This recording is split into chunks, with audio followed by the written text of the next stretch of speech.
Okay, good morning. I will try to make a brief presentation on the Connecting Europe facility, which is an instrument that the Commission has proposed within the next multi-annual financial framework family of financing instruments. The Connecting Europe facility is an instrument that's supposed to fulfill the goals of TransEuropean Networks policy in three sectors for transport, energy, and ICT. Here I will speak only about transport.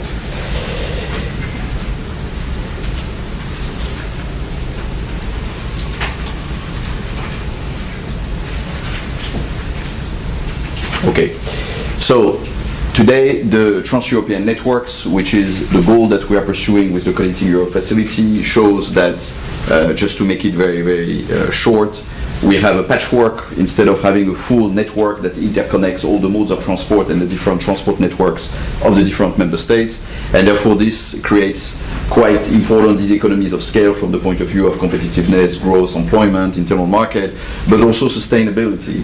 And therefore we think that the solution to resolve the current situation is to concentrate funding and concentrate efforts at national level but also at EU level on a certain number of priorities. One of them will be to realize the missing links, that are the cross-border sections missing, especially for rail and inland waterways, remove the bottlenecks on the network, so for example to increase the capacity of rail to carry more heavy goods in order to be able to carry more goods than the road network is providing today. In order to also realize this network, we need to make the network more intermodal. In other words, again, to interconnect the modes of transport better with one another, rail with ports and airports, for example.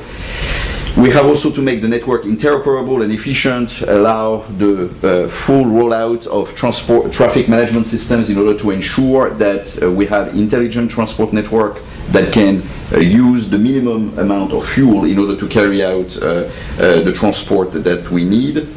Therefore, all this is an objective that is fully within the objective of the transport white paper to decarbonize transport at the horizon of 2050 by concentrating, I would say, on the longer routes on the European Union, and that operating, I would say, a shift away from road into rail for accommodating an increased growth that will come in volumes, whether passenger or goods, but mostly freight at the horizon of 2050.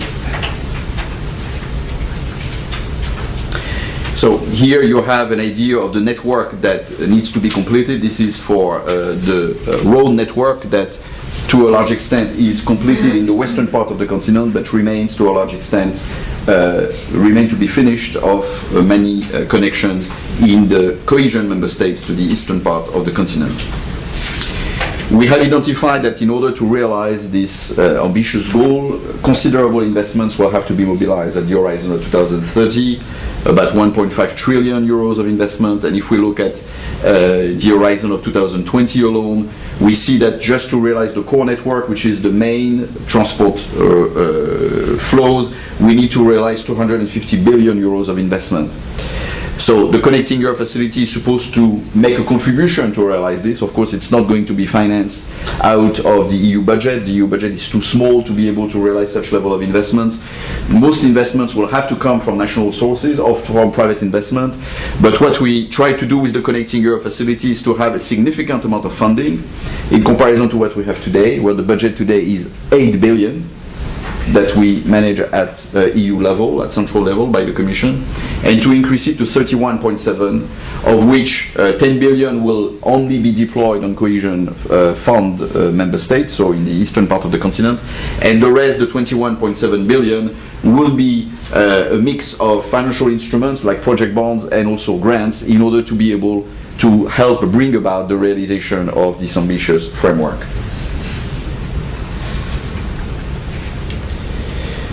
In order to be able also to deliver better this framework, we will concentrate on some corridors that are here shown on the map. These corridors are multimodal. They are usually bringing together inland waterways, rail, road, and they usually start in ports and finish at the land borders of the Union. And this is where we have identified that the main infrastructure projects still to be realized in Europe, and where most of the main transport flows are taking place or will take place at the horizon 2020 or 2030. So Of course, this is a proposal of the Commission, and as you probably know, the 7th and 8th of February, the European Council will meet to decide the MFF. As you probably know, since the European Council has already met on the issue of the MFF in November, the amounts reserved for the Connecting Europe facility has started to melt in the negotiation, and now of an overall 50 billion euros envelope for the three sectors, we are at 41.2 in the last paper of Mr. Van Rompuy, which means that for transport we lost already 4.8 billion out of the 21.7 I was referring earlier. What can we expect on the 7th of February? Well, it's anybody's guess, but I think that if there is a direction that the figures are going to go, it's definitely downwards and certainly not upwards. We are, of course, extremely vulnerable in the budgetary negotiation for obvious reasons. It's a European budget that is managed in Brussels that puts into competition all projects on an equal footing. In other words, member states do not know in advance if the money is going to go to their project or to projects of other countries. Therefore, it creates a level of uncertainty that usually member states don't like very much, and therefore we will probably be under severe downward pressure in terms of figures during the budget negotiation. At the same time, the negotiations in the Council on the instrument have proceeded relatively well. The Parliament has taken a position on the 18th of December, and we have already closed most of the issues with the member states in June. So from the point of view of the legal negotiation on the instrument, we are very advanced, but of course the overall figure that will be available remains the key concern for the ambitions that we have put forward. So this is what already covered. So now, what is the impact of this instrument for the subject of this conference, which is the possibility of providing support for projects that will provide, that will allow for the shift away from fossil fuels and especially into electric vehicles and supplies of this? Well, based on where we stand today in the negotiation, there will be several ways we would be able to use the Connecting Europe facility to support such projects. We will be able to do it via financial instruments. These financial instruments, like I said, are joint instruments that the Commission is developing with the EIB, such as project bonds. These instruments are a way to attract private investors, private funding into the development of infrastructure projects.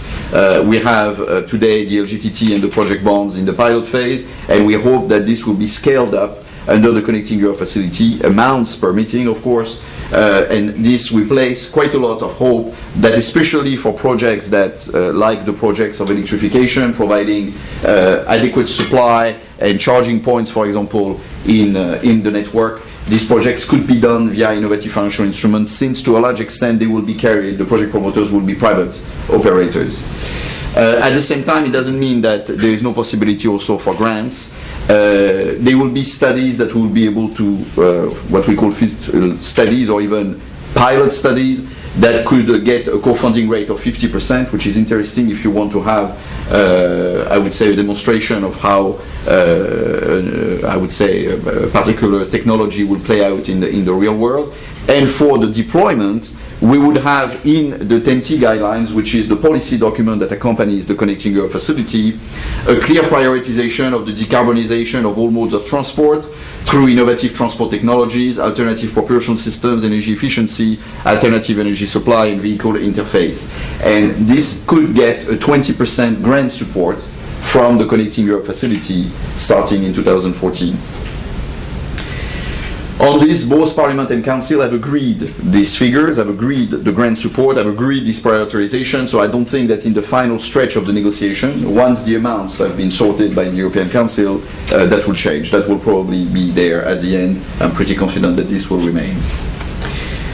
Of course, like you can see from there, we maintain a technologically neutral approach, and therefore we will select projects on the basis of their maturity, their ability to be done immediately, on their EU quality, in other words, that they correspond to, that they have an overall good quality in terms of project preparation, and of course the EU added value. But since of course the EU added value here, in this case, is very much connected to the 2050 goals when it comes to decarbonization of transport, these projects, if they are well prepared, will of course carry with them a very strong EU added value, and therefore it could be done through this instrument.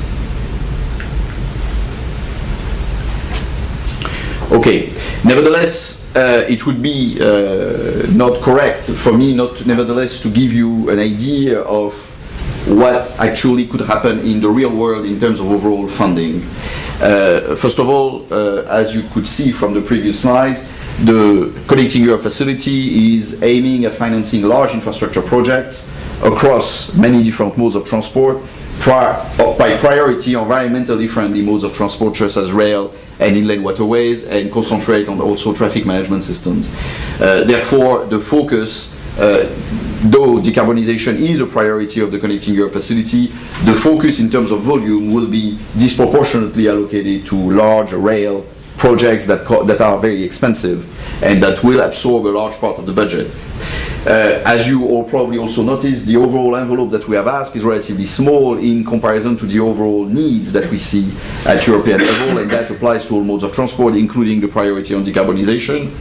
And I can see, even by seeing the latest regulatory initiatives of the Commission, that the goals that we have in the area of decarbonization are definitely very ambitious. But what I can say here is that, of course, the ambition that is put forward here will have to be met to a large extent by the financial means of the member states and maybe of private operators, but how can I say, the contribution we could make with an instrument like the Connecting Europe facility, which, based on what I just said, will inevitably be relatively small. What we could do is, of course, test out new technologies through studies, test out a certain number of pilot deployment projects on certain number of key corridors that crosses several member states in the EU, to basically kickstart a process of rolling out this type of infrastructure, for example, charging stations. But the actual effective rollout, we don't have the financial capacity to actually cover it with such an instrument. So what we will be able to do is kickstart, demonstrate, finance pilot projects, but not much more than that. Of course, a lot, like I said, can be done through innovative financial instruments, project bonds and the sort, and we remain confident that as these projects come to the fore and that our partner in the European Investment Bank gets more experience on how to structure such a project, they will also be easily transferable in terms of financing structure towards, I would say, more innovative and more complex projects, such as the rolling out infrastructure that is inherently new and untested and is basically a kind of a bet on the behavior of the consumer in the medium and longer term. So based on this, I will stop there and I will be happy to take questions later on. Okay, thank you.